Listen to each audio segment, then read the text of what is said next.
Here are your top headlines. The numbers are in, and it looks like the Gem State has topped another list. Surprise, surprise. According to a new study, Idaho was the most popular moving destination in the U.S. last year. United Van Line's 43rd annual National Movers Study tracks state-to-state migration over the year. States in the Mountain West region, including Oregon, Idaho, Nevada, and Washington, are becoming more and more popular. But we're not alone. The study also found states in the South, like the Carolinas, experiencing some high percentages of inbound migration. What state has the biggest exodus? That would be New Jersey. For the second year in a row, New Jersey topped the list for people moving out of the state. Taking bicyclists and pedestrians off busy streets and giving them safer paths to follow is the intent of a new bike plan being proposed by the Ada County Highway District. It's called the Cassia Street Bikeway, being planned for Cassia Street, Takootenai, and Franklin up on the Boise Bench. It'll include several bike lanes, signalized pedestrian crossings, and new pedestrian bridge at Cassia Park. ACHD has been gathering public input on the project for about the past 2 years. They'll now hold a community open house next week. We take our ideas to the community, hear what they have to say, and we really take that into consideration. There were some things that we initially presented to the community that they didn't want, they didn't see fit in their neighborhood, so we took that feedback.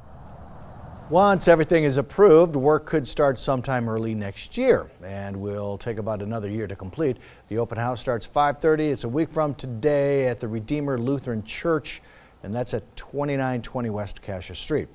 Head coach Brian Harsin calls it a game changer for Bronco football. He's referring to plans by Boise State Athletics to completely remodel the whole east side of the stadium.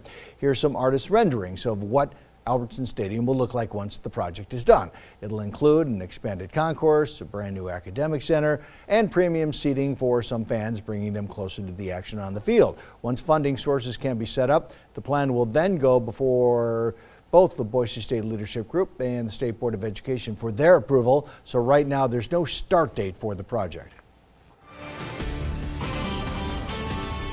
Now the On Your Side forecast.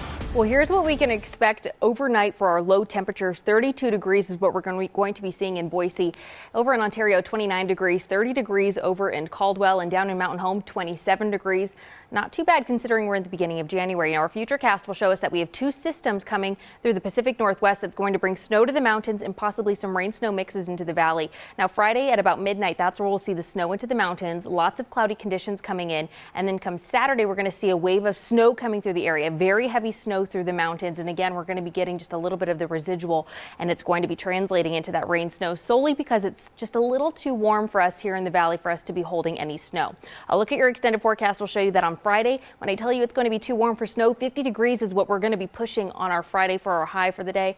On Saturday, our high will be 45 degrees with a 20% chance of about that rain snow mix coming in later that evening to support the 60% chance that's coming on Sunday. Now take a look at those highs. 45 Saturday, it drops down to 39 on Sunday. Then Monday, we take a look, and we're hanging very tight in that low 40s, high 30s for the rest of our week. Now, if we take a look at Wednesday and Thursday, you'll see that we have that 40% chance of the rain-snow mix making its way back. Just a little too warm for it to be just snow. But if the temperatures drop about 6 degrees, we could definitely see some snow in our valleys.